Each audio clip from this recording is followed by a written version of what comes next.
voy a permitir darle lectura al currículum vitae de nuestro expositor de esta tarde. Él es Kurt Hermann Philipp Kiesling Davidson,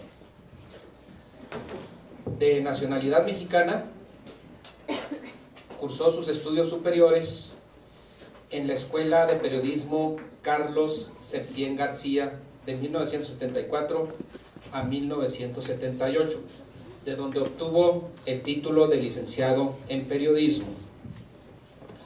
Hizo su maestría en mercadotecnia en la Universidad Autónoma de Chihuahua, concretamente en la Facultad de Contabilidad y Administración. Su experiencia docente es muy amplia, por lo que me voy a permitir resumirla comentando que ha sido maestro en diversas instituciones de educación superior, privadas y públicas.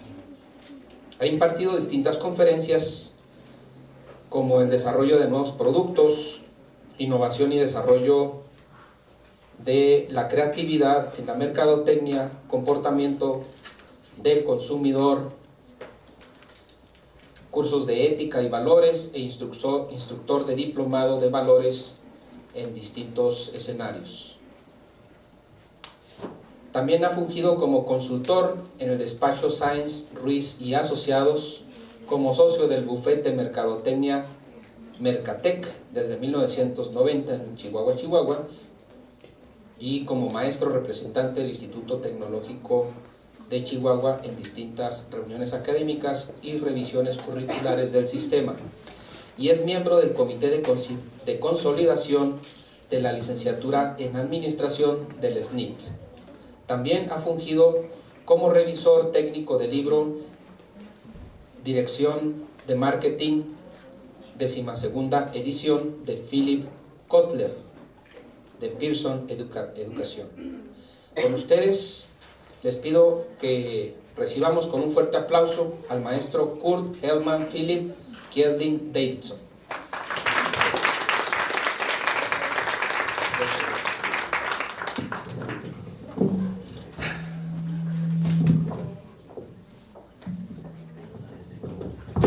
Buenas tardes.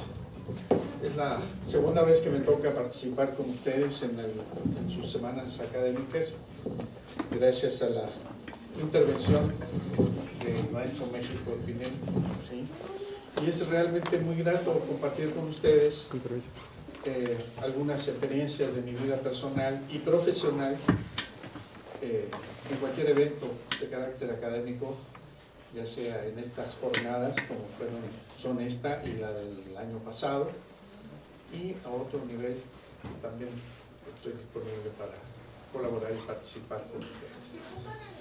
Nos toca ver algunos aspectos interesantes sobre lo que fue el periodismo en términos generales, su influencia y su desarrollo en alguna medida muy sucinta, muy breve, durante la época de la dictadura de Pinochet en Chile.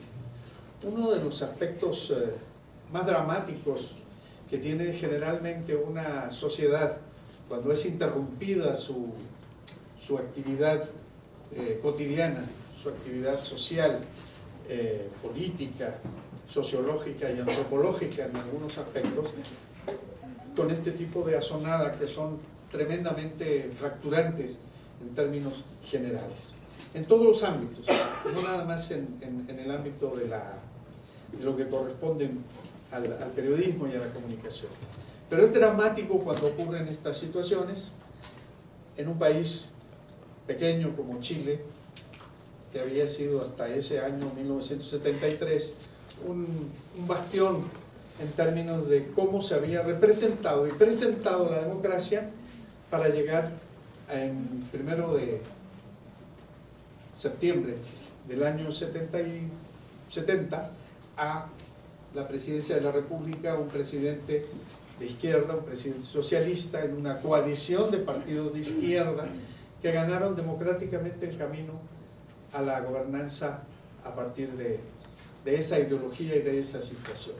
Se esperaban cambios estructurales, cambios políticos, cambios sociales que eran importantes y eran necesarios en su momento, y que bueno, como en todos los países democráticos, existen medios de comunicación que se orientan en distintas vertientes, en distintas ramas, la izquierda, la derecha, el centro, los católicos, los agnósticos, etc. Había una diversidad, digamos, de medios que participaban y que se declaraban abiertamente cuál era su ideología, cuál era su punto de vista con respecto a su línea editorial. Y eso es válido y es correcto y no tiene ningún problema que se presente.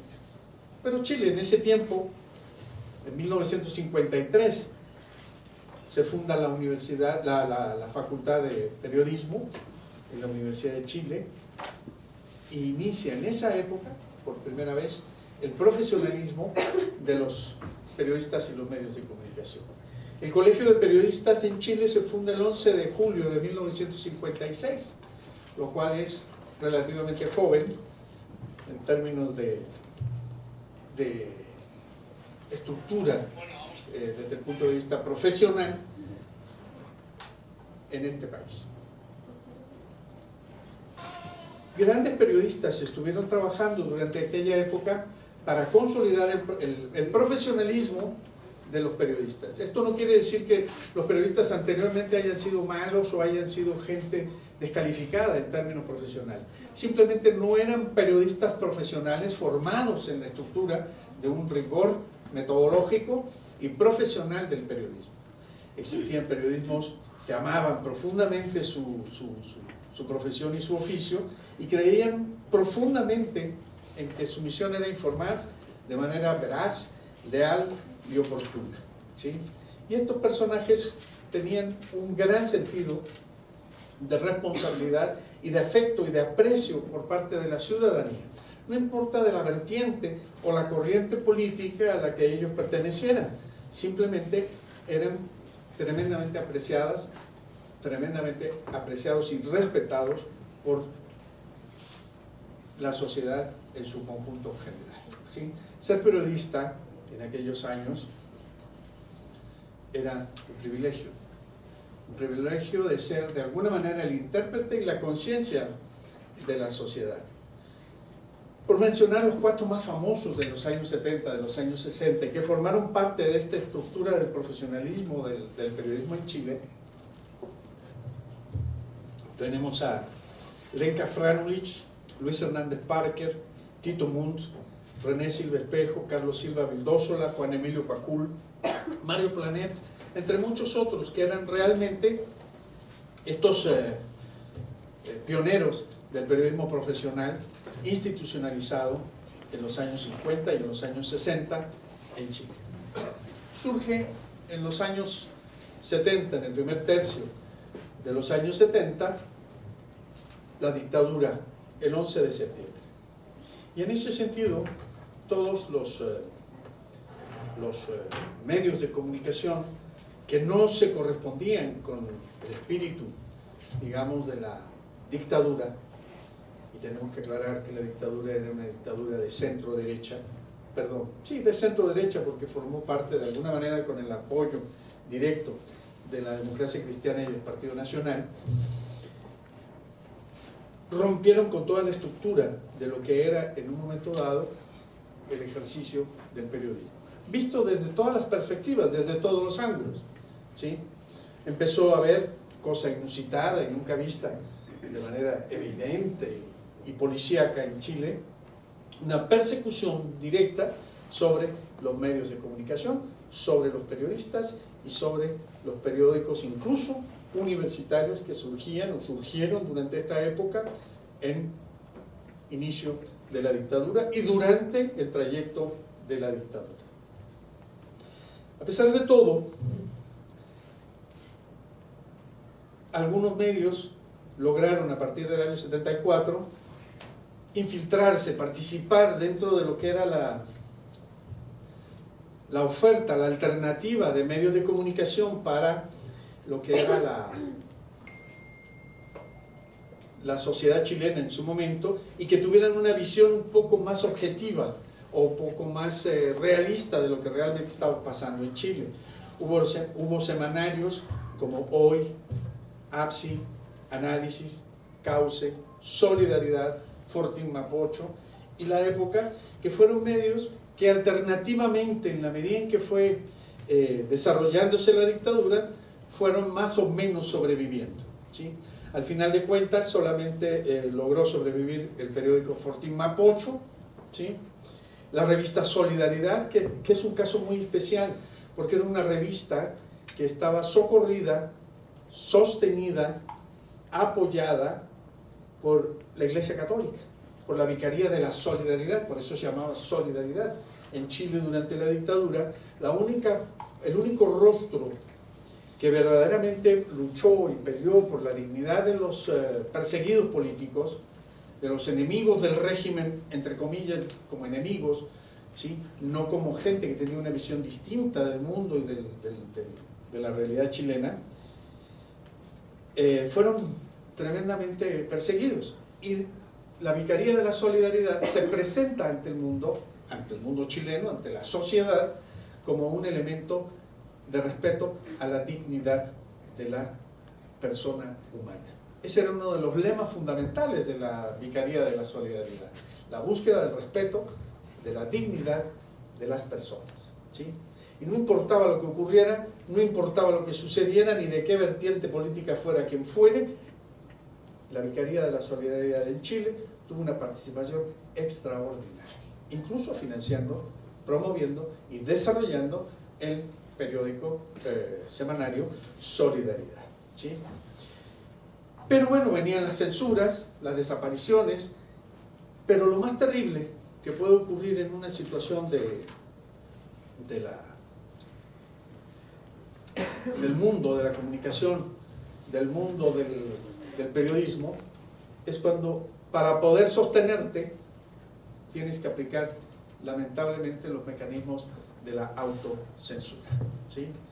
Y la autocensura fue uno de los elementos que más primaron sobre el ejercicio del periodismo y de la comunicación a través de los medios en Chile de los años 70, 80, incluso yo diría los primeros 8 años de la democracia en los años 90, del regreso, el retorno de la democracia en los años 90.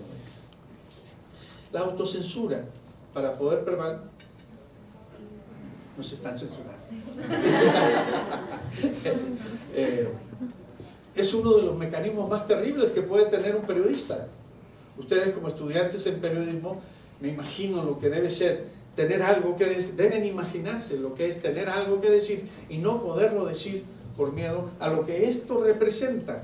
Durante esta época, el periodismo estuvo sometido a una presión tremenda, no estrictamente en la desaparición física del medio, sino en la implicancia que tenían los sistemas de la policía sobre los periodistas y sobre sus familias.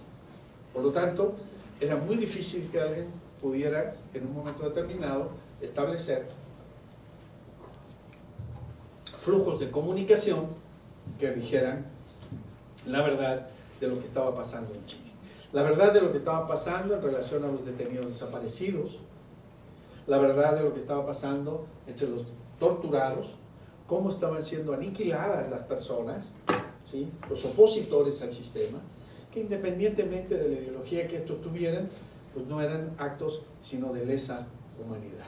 No en vano, dentro de todas las dictaduras que hubo en los años 70 y 80 en América Latina, la más deleznable, la más repudiable y la más vergonzante para la especie humana fue la de Pinochet. Ellos tenían un aparato de tortura, de persecución, de criminalización, de tortura criminal sobre la población, sobre las personas que eran o considerados opositores al sistema, ¿sí? La delación, o sea, el delatar a las personas, se convirtió en una virtud para la sociedad en su conjunto total. Y por otro lado, y eso es lo más lamentable de todo, es ver cómo en un momento determinado los medios oficialistas que se vieron beneficiados de del sistema militar, como fue el Mercurio y el Grupo Copesa, son los periódicos más antiguos de Chile, ¿sí? Generaban mentiras, generaban, ¿cómo se llama?, charadas periodísticas con respecto a lo que estaba ocurriendo en el país. Hacían trabajos así como el de Florence Cassés, ¿se acuerdan?, en México, con Loret de Mola, ¿sí? Bueno, era común establecer situaciones donde eran asesinados y torturados muchos de los opositores al sistema, como actos que no existían o como actos que habían sido interpretados de distinta manera. Periodistas que se prestaban, simple y sencillamente, a la ocultación, al manejo arbitrario y responsable y mentiroso y falaz de lo que estaba pasando, de su responsabilidad con respecto a esto, y bueno, no eran efectivamente o necesariamente, técnicamente hablando, periodistas, ¿sí? Se prestaron al engaño, a la simulación, a la mentira, y esos son uno de los... Gracias. O sea, que no lo votes como si fuera copa. Qué violentos son los egresados del TEC de Chihuahua, ¿no? En ese sentido, pues nosotros tenemos que visualizar, probablemente no lo hemos vivido, ¿sí? Pero tenemos que visualizar lo tremendo que es cuando el periodismo se convierte en un aliado del opresor, en un aliado del que está... ¿No se oye? No, sí se oye, pero tengo una pregunta todavía desde la pasada con la autocensura. Ya, sí, para allá iba. ¿Tú consideras que el sexenio pasado, con Duarte en específico, hubo medios que se autocensuraron? ¿En Chihuahua? Sí. Pues a mí no me cabe la menor duda de que se autocensuraron muchos medios. Indiscutiblemente, porque no decir lo que realmente estaba pasando era una forma de sostener el beneficio de lo que representa el aporte publicitario, el aporte promocional por parte del gobierno. Probablemente no te iban a ir a fusilar o matar, pero sí podría ser una circunstancia en donde te retiran el papel, donde, a través de CIPSA todavía, ¿sí?, donde te retiren el aporte de la propaganda gubernamental, y bueno, pues con eso te aniquilan bastante, ¿sí? Incluso lo que representa en un momento dado, y eso es lamentable, ¿sí?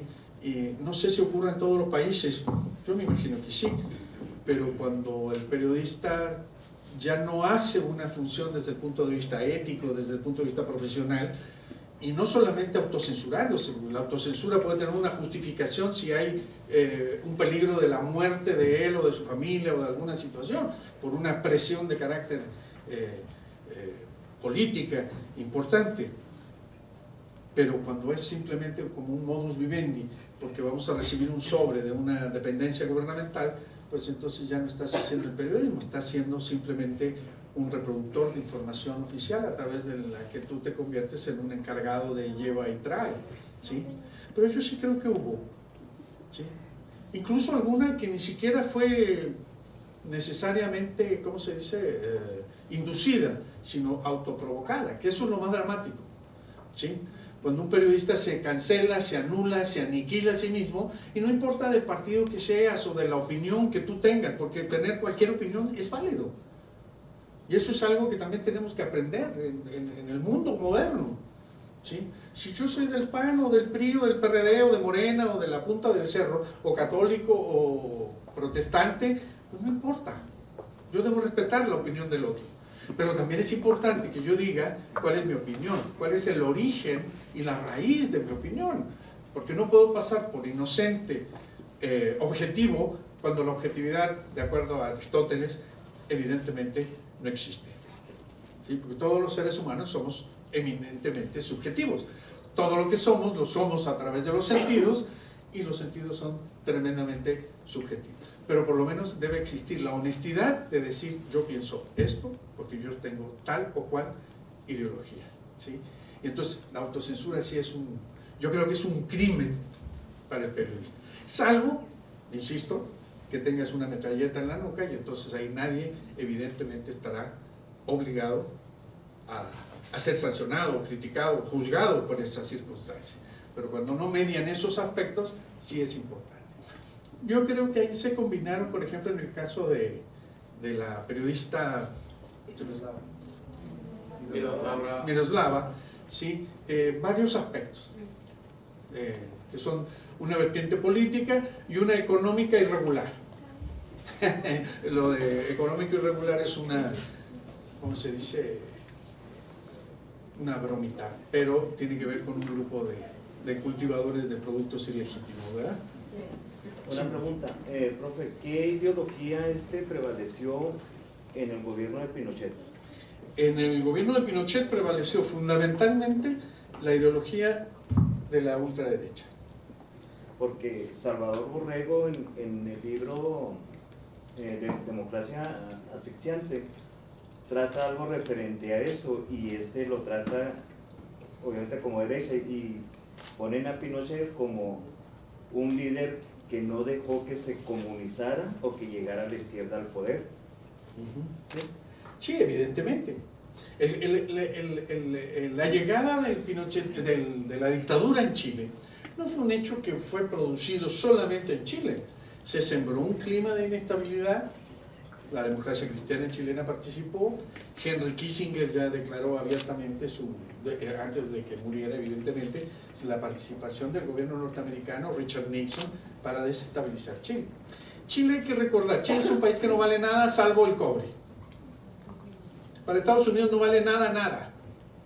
Lo único que vale para Estados Unidos es la riqueza que pueda haber en algún lugar. Ni sus personas, ni su fauna, ni su flora, ni sus bellezas, ni nada. A Estados Unidos lo que le interesa es las riquezas y los recursos que existan.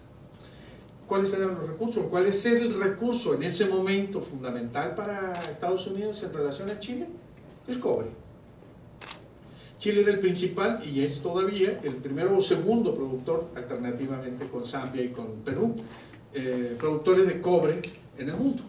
Pero Chile, particularmente en esos años, producía el cobre de más alta pureza que se producía, que se extraía.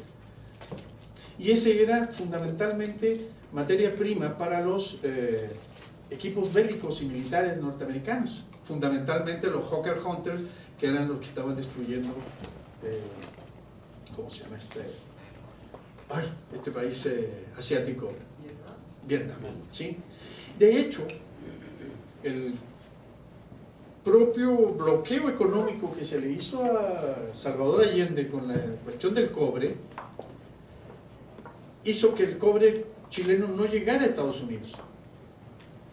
Al no llegar a Estados Unidos, la precisión, la calidad de los implementos con los que ellos estaban reparando y fabricando su equipo bélico empezó a no ser tan preciso ni tan eficiente como conductor. Claro, ahora hay conductores de otra característica que son mucho más eficientes que el cobre, pero en ese momento eran lo más fundamental, lo más determinante, ¿sí? ¿Y qué ocurrió? Vietnam fue liberándose a partir del año 74, el año 75 derrota a los Estados Unidos, salieron arrancando de una isla de este porte, ¿sí? Era absurdo ver cómo salían espantados en sus helicópteros, colgados incluso hasta de los patines de los helicópteros. Pero bueno, a ellos no les interesaba eso. Después ya les interesaba Chile como un prototipo, un laboratorio de todos los experimentos habidos y por haber desde el punto de vista del capitalismo salvaje. ¿A qué me refiero? Las Afores, que ustedes ya empiezan a conocer, y en 45 años van a conocer sus desgracias, ¿sí? Es entregar el fondo de pensión, el fondo de retiro a unos privados durante 45 años para que te los administren, y después cuando llegues a la edad requerida para pensionar o jubilar, pues te vas a dar cuenta que no te va a alcanzar ni el 20% o 25% de lo que ahí se decía. El periódico El Mercurio publicó en el año 80 y tantos un encabezado monumental fortaleciendo este nuevo modelo de Afores, que son las Afores que nosotros copiamos, lamentablemente, de Chile. Decía, en 2020 todos los chilenos tendrán en su retiro el mismo sueldo que estén ganando al momento de jubilar. El 19, el 18 y el 17 se supone que andarían los que se jubilaban sobre el 90 y tantos % de su pensión o jubilación. Ojalá y no nos ocurra a nosotros, pero los chilenos que están jubilando desde hace esos años a la fecha no están llegando ni al 30% de lo que esperaban. Los periódicos se prestaron a todo este tipo de arreglos, ¿sí? Todas las políticas neoliberales de Milton Friedman fueron implementadas en Chile. Chile fue un laboratorio, hasta para la FIFA fue un laboratorio. Empezaron a implementar nuevas técnicas cuando expulsaron a Chile por intentar ganarle a Brasil en un partido de fútbol. ¿Y qué ocurrió? Era un gobierno de derecha, pero ninguna de sus políticas fueron realmente exitosas en términos de país. Podemos hablar de que fueron exitosas en términos de una minoría, ¿sí? No de la mayoría. Y cualquier parecido con la realidad es pura coincidencia, ¿sí? Y hay que tener cuidado y hay que pensar muy bien en esos aspectos, ¿sí? Hay analistas de derecha que sostienen que eso fue maravilloso, ¿sí? Pinochet decía que ellos no eran una dictadura, eran una dictablanda. Claro, una cosa por el estilo, cuando hay más de 30.000 desaparecidos, más de 4.500 muertos, no se puede hablar con ligereza de ese tipo de situación. Y se prestó a un ejercicio de tremebundo Chile para ese tipo de situaciones. Fue el costo que pagó Chile, pero fue el beneficio que obtuvo la derecha chilena. Y lo digo abiertamente y sin ningún lugar a duda, hasta la fecha, los periódicos chilenos están en el duopolio que se cimentó en la época de Pinochet. ¿Cómo se llama? El Mercurio y Copesa, que son los dos grandes consorcios productores de medios impresos en Chile. El periodismo crítico, el periodismo de análisis, esos viejos que yo mencioné al principio, ya no existen. Usted va a Chile, lee el periódico y parece que es más fácil y más entretenido leer el periódico de Disneylandia. Hay poca crítica. Siguiendo con lo que me comentabas, México, la autocensura. La autocensura generó un efecto tremebundo. El anestésico social. La gente dejó de creer, la gente dejó de ser pensante, la gente dejó de ser crítica. Y cuando el periodismo se aleja de la oportunidad de entregar información, elementos que le permitan a la sociedad analizar. Si yo digo, este periódico es de derecha, este es de izquierda, este es del centro, este es católico, este es musulmán, bueno, yo sabré a dónde voy a encaminar mi análisis, ¿sí? Pero tengo derecho a servirme de ese banquete comunicacional para tomar mis propias ideas como sociedad o como individuo integrante de una sociedad, ¿sí? Y eso se le quitó. Por una parte, la autocensura de los medios de oposición, tremenda, pero tremenda porque había un fusil en el lomo, pero también tremenda con los periodistas oficiales que se prestaron a justificar, inventar, simular noticias tremendas, ¿sí? Hubo una masacre que generó Pinochet en el año 84 por ahí. Mataron a 33 personas, pero abiertamente en el centro de la ciudad de Santiago. Y el Heraldo, perdón, no hay ninguna relación con él. Y el Mercurio decía 33 ratas muertas. El periódico de la derecha. Los periódicos de izquierda o de oposición, más que de izquierda, pues no tuvieron acceso a la información. Y el periódico Solidaridad de la Vicaría exigía respeto y buscar la información y la verdad al respecto. Pero quienes leen un periódico de oposición o un periódico underground, como decíamos hace un rato, ¿verdad? Es muy poco el porcentaje de la sociedad que se conecta con estos medios. Primero porque si tú vas y compras en el kiosco un periódico de oposición al sistema y tú trabajas en el Banco del Estado, en 3 minutos el gerente del banco sabe que tú compraste un periódico como el Fortín Mapocho y mañana pasas por tu cheque de despido.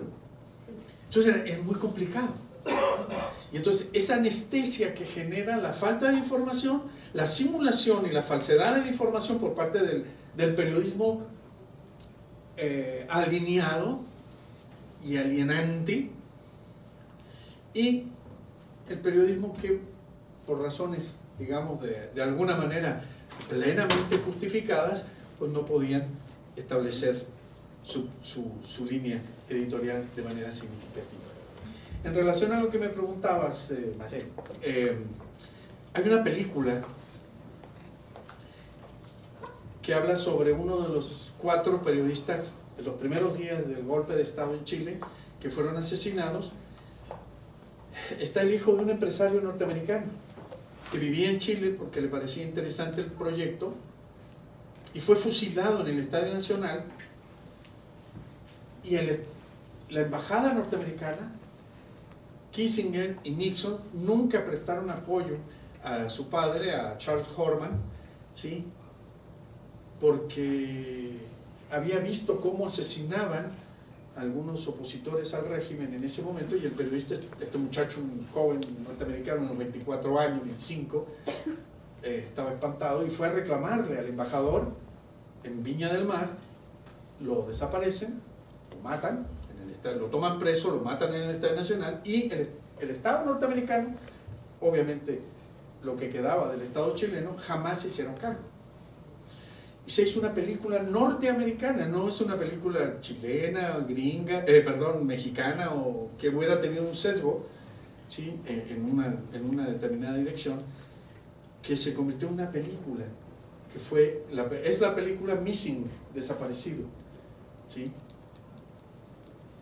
Y ahí viene de Costa Gabras la película, si ustedes la ven, es una visión norteamericana de lo que pasó en Chile en esos primeros días del golpe de Estado. Fue una brutalidad espantosa,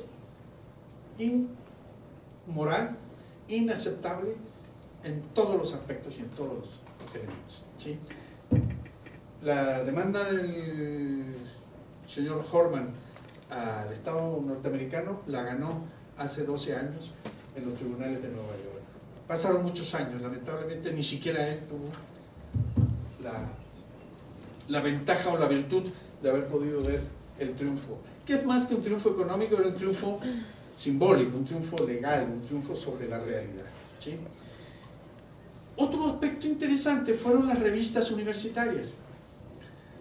Jóvenes universitarios llenos de ideas, llenos de puntos de vista, ¿sí? Generaban pequeños panfletos o pequeñas revistas que circulaban internamente en los campus universitarios y ocasionalmente circulaban en los camiones, en los buses, en el metro, en fin, y se iban dejando, pero no eran esfuerzos que alguien pagara para financiar el producto, sino eran trabajos de colectas, trabajos de, ¿cómo se dice?, de aportaciones de quienes participaban en el proyecto, y lograban incorporarlos a la sociedad de alguna manera. Pero eran proyectos idealistas, muy simbólicos, no sé qué tan eficientes en realidad pudieron haber llegado a ser en aquella época, pero se manifestaban, ¿sí? Y afortunadamente, como en todos los aspectos, los jóvenes siempre han tenido participaciones interesantes, ¿sí? Durante el año 94, después ya en 4 años de vuelta a la democracia en Chile, la Comisión de la Verdad y Reconciliación, así se llamó, que se denomina en la actualidad y después fue denominada como el informe Rettig, ya que fue el encargado responsable de la recopilación y manejo de esta información, ¿sí? Establece que la desinformación de la opinión pública en estas materias contribuyó sin duda a la mantención de las violaciones a los derechos humanos en el país. Cuando el periodismo calla, cuando se desinforma a la población, se es de alguna manera responsable de las violaciones a los derechos humanos y a las garantías individuales en cualquier ámbito, que se cometan sobre las personas, ¿sí? Es un aspecto ético fundamental, que ustedes como estudiantes de periodismo o de una carrera en esta dirección y en este ámbito deben tener. Tampoco sería justificable de un lado de la izquierda atropellando a los de la derecha, una dictadura de izquierda. No vale ninguna dictadura en el mundo. Y nosotros siempre tendremos que estar por la búsqueda de la verdad, la honestidad y la dignidad del esfuerzo y del trabajo que estamos realizando desde el punto de vista periodístico, ¿sí? Y esto tiene que ser tenido en consideración, ¿sí? Lamentablemente en Chile fue una dictadura de derecha. Hay otros lugares en donde la dictadura no es de derecha, es de izquierda. Por denominarlo de alguna manera, porque si uno va a la fuente filosófica, pues hay algunos partidos políticos que son acusados de izquierdismo cuando realmente no lo son, o carecen de algunos elementos como para ser denominados como tal, desde el punto de vista filosófico, desde el punto de vista ideológico, desde el punto de vista ético incluso, ¿sí? Y otra gran carencia que tenemos en general en nuestras sociedades que afecta al modelo comunicacional es la falta de militancia de la sociedad en los partidos políticos. La gente deja de creer, ha dejado de creer en la política, ha dejado de creer en los medios. ¿Pero por qué se da esto? Porque no hay convicciones. Uno ve los programas de televisión, lamentablemente a veces, de noticias, y ve la carencia de convicciones, o ve la inclinación de quien está patrocinando el enfoque que le está dando el periodista, ¿sí? Tenemos casos, montajes comunicacionales que en un país en donde hemos estado viviendo democráticamente durante muchos años, hace por lo menos 20 años en México, y encontramos unos montajes a través de televisión, a través de la prensa, que son inadmisibles, ¿sí? Cuando son en un entorno dictatorial, bueno, pues también cambia la perspectiva. Pero en ese sentido, ¿dónde está la militancia? ¿Dónde están los militantes del PAN? ¿Dónde están los militantes del PRI, del PRD, de Morena, del Verde, o del partido que ustedes quieran? Si es que existen algunos que se denominan el PF, Partido Familiar.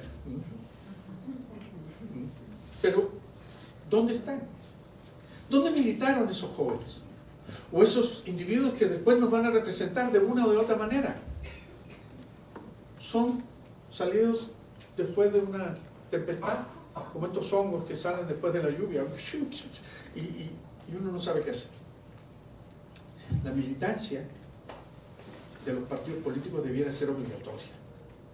En la ley de partidos políticos debieran tener una exigencia sobre la militancia, y debiera, para ser asignado o designado a algún candidato a lo que sea, demostrar documentalmente, pero de manera fehaciente, esa militancia, que realmente haya existido y sea tenida en consideración porque existió, y no que sean simplemente grupos que se juntan para obtener en un momento determinado un beneficio o una posición para desde ahí poder depredar, obtener, gananciar de una u otra forma, ¿sí? Eso no está bien. Cualquier partido es bueno si sabemos qué representa y podemos luchar por ello, ¿sí?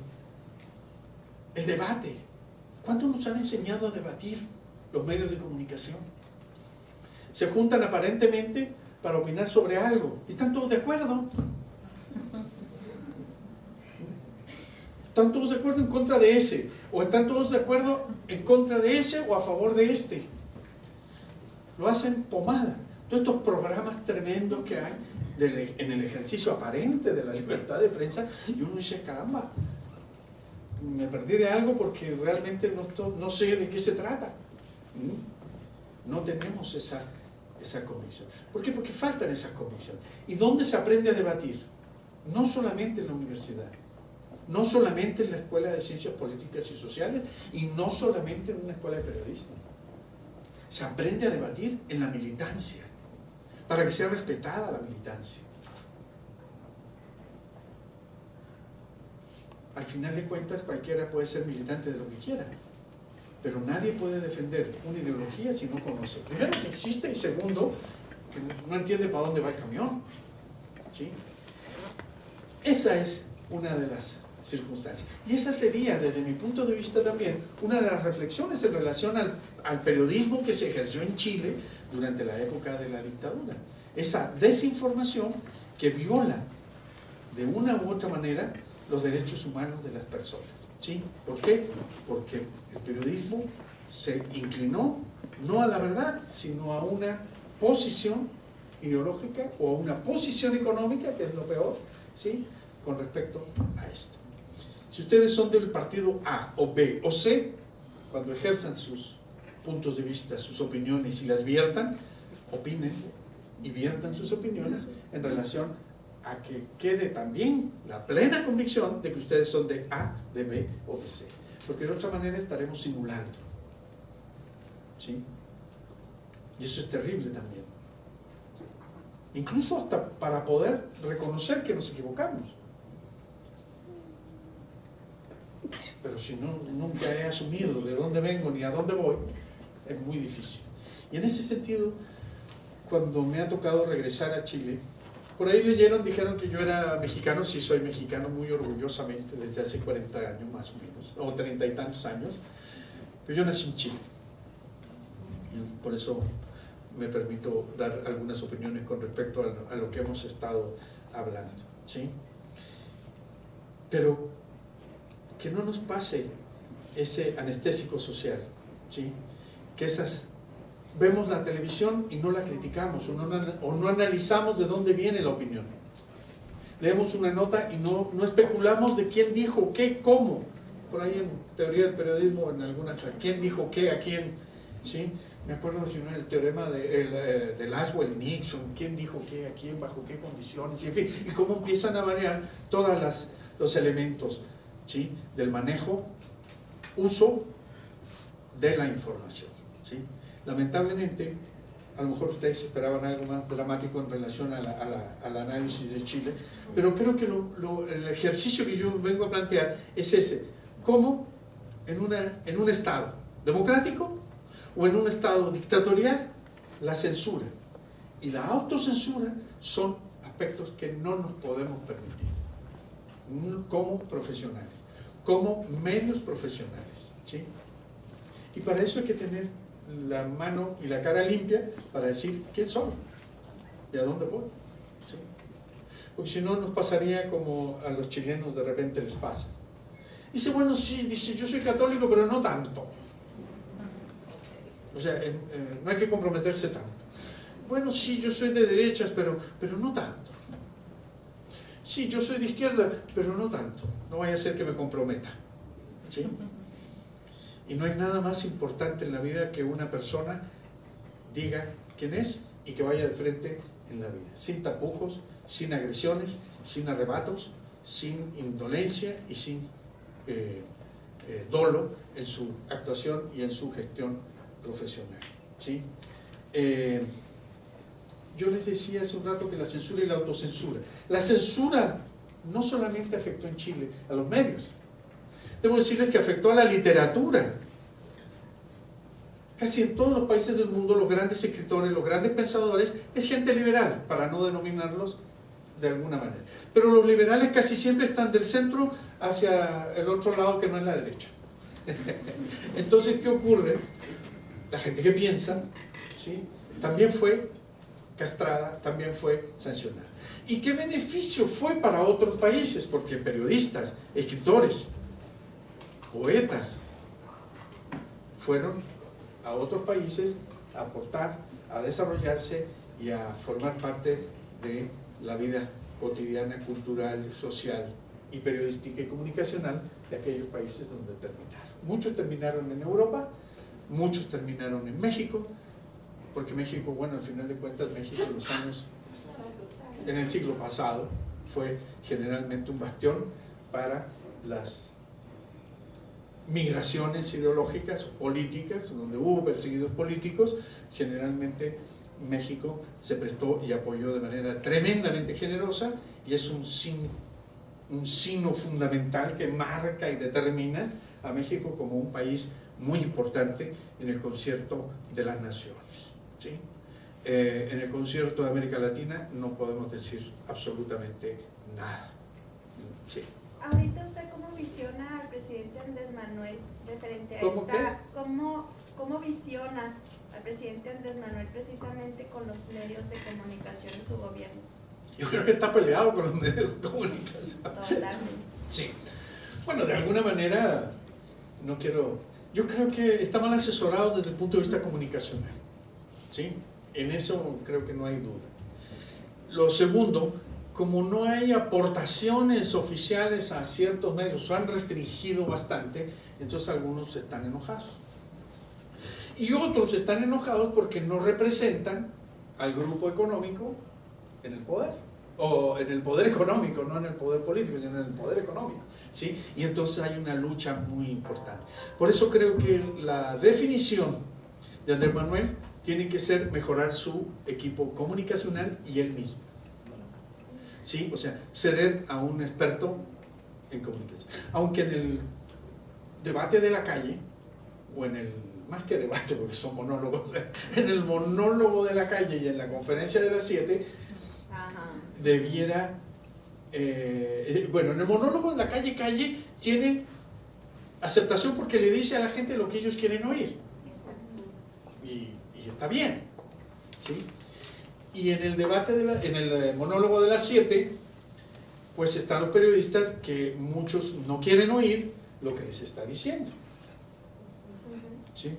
Y cuando lo dice, y a lo mejor en algunos casos, no siempre en todos, lo dice bien, perdón, lo dice y es correcto, pero no lo dice bien, ¿sí? O sea, tiene problemas de comunicación, ¿sí? Entonces, ahí sí creo que falta un asesor que le permita a Andrés Manuel tener un mejor entre con la opinión pública.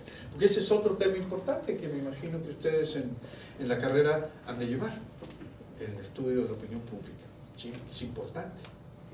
Y acordémonos de algo fundamental. Cuando hablamos de la opinión pública, es lo que la gente cree y opina sobre algo o alguien o alguno, independientemente de que esa opinión sea correcta o incorrecta. Si es incorrecta, malo para el que generó esa opinión. Entonces tiene que revolver, tiene que regresar a esa opinión que desea que se perciba su persona, su imagen, su proyecto, su lo que sea. Sí vemos la percepción de la masa. Así es. Psicología de la comunicación. Así sí es. vemos psicología de las masas. Así es. Por eso la insistencia a los muchachos que lean por el amor de Dios. Bueno, ese es un encargo fundamental, no solamente leer. Y que vean de todas las noticias, como usted acaba de mencionar ahorita, o sea, de todo, para que se crean un criterio propio. Así es, muchachos, tienen que leer todo de todo. Oiga, profe, Sí. Ya ve que en tiempo pasado se aventó el peje la noticia de que le pidieran disculpas a México los españoles. Como por ejemplo, profe, ahí aunque no lo crea, cómo tuvo revuelo eso a nivel internacional. O sea, de una tontería, como por ejemplo grandes líderes de otras naciones empiezan a opinar, pero a base de tonterías, profe. Claro, el problema es que ahí había una opinión generalizada con respecto a la figura del presidente López, ¿sí? En un sentido, vamos a suponer, por lo menos neutral o aceptable, por lo menos distinto a lo que veníamos o habíamos tenido durante muchos años. Pero con ese desliz deja una opinión en los líderes de opinión de otros países y en los medios comunicacionales de otros países y nos deja como la mona. Por eso ahora no quiso ir a lo que va a haber en Japón, donde se van a reunir los líderes por Sí. la ignorancia. Claro. Y además hay que tener cuidado porque yo casi estoy seguro, no por defender a Andrés Manuel, pero yo casi estoy seguro que se descontextualizó algo. Éndele. ¿Sí? Y por ahí le metieron un gol de media cancha que todavía no puede ni sabe para dónde va el camión, ¿verdad? Entonces, por eso un asesor en comunicación es fundamental. Pero jóvenes, para ser asesores en comunicación en una empresa, en el gobierno o en cualquier ámbito, tienen, como dice su maestra, que leer de todo. Ustedes tienen que estar empapados de todo tipo de información para poder entonces ser analistas perfectos, adecuados, correctos, ¿sí? Pero el que no lee, el que no se entorna en relación al mundo que vive, al mundo que le rodea, está perdido, ¿sí? Por eso, para ser trascendente, para poder trascender tenemos que ser trascendentes, y para poder ser trascendentes tenemos que tener materia prima fundamental para trascender, que es información, comunicación y manejo del lenguaje, manejo del idioma. En la medida en que nosotros tengamos un amplio margen, un amplio conocimiento de nuestro lenguaje, que es la materia prima de expresar quiénes somos, cuál es mi personalidad, cuál es mi carácter, cuál es mi cultura, qué pretendo, cómo explicarlo, cómo posicionarme en el resto del mundo, el lenguaje es lo único que me va a dar oportunidad. ¿Con qué pienso? ¿Con qué analizo? ¿Con qué llego a conclusiones? ¿Con qué tengo pensamientos estratégicos? Con el lenguaje, con el conocimiento y desarrollo de mi lenguaje. Pero si mi lenguaje es, pásame la de esta, pásame el de este, estamos muy complicados, porque entre la de esta y el de este podemos tener problemas muy serios. Porque a veces alguien puede no saber cuál es la de esta y se equivoca con el de este. Entonces, eso es fundamental, ¿sí? No conciban jamás, muchachos, un periodista, un licenciado en ciencias políticas y sociales, que no tenga un control y un dominio amplio, profundo y bastante, como dicen algunos abogados por ahí, ¿sí?, de el lenguaje del idioma. Es la materia prima fundamental, ¿sí? La gente que trasciende es la que mejor habla. Y a veces habla bien, pero dice mal. Y este es un concepto personal.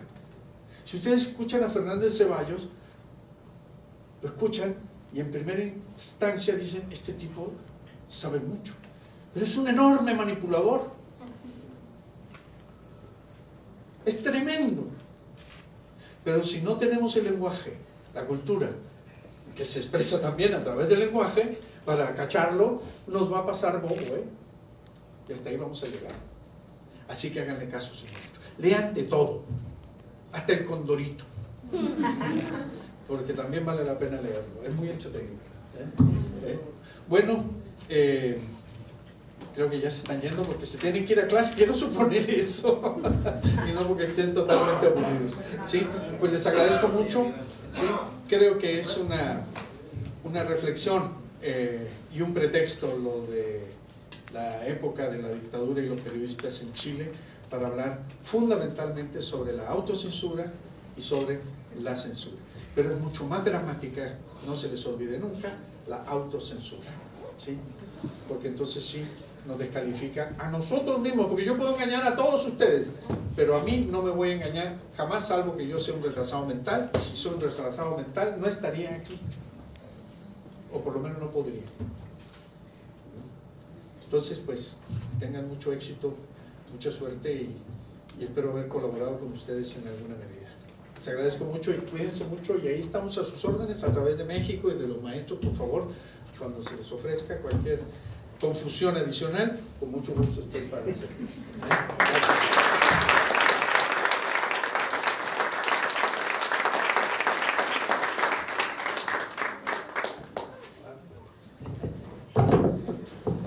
Muy bien, le agradecemos mucho al maestro y les solicito a todos ustedes atentamente se sirvan ponerse de pie para entregar a nombre de nuestro director de la facultad, el doctor Abraham Paniagua Vázquez, este reconocimiento. Y dice así: la Facultad de Ciencias Políticas y Sociales otorga el presente reconocimiento al maestro Kurt Kiesling Davidson por su destacada conferencia impartida en el marco de la 11ª Semana Académica Política, Comunicación y Relaciones Internacionales en la Nueva Realidad 2019, con su conferencia El periodismo en la dictadura de Pinochet. Muchas gracias, maestro. A ustedes, muchas gracias.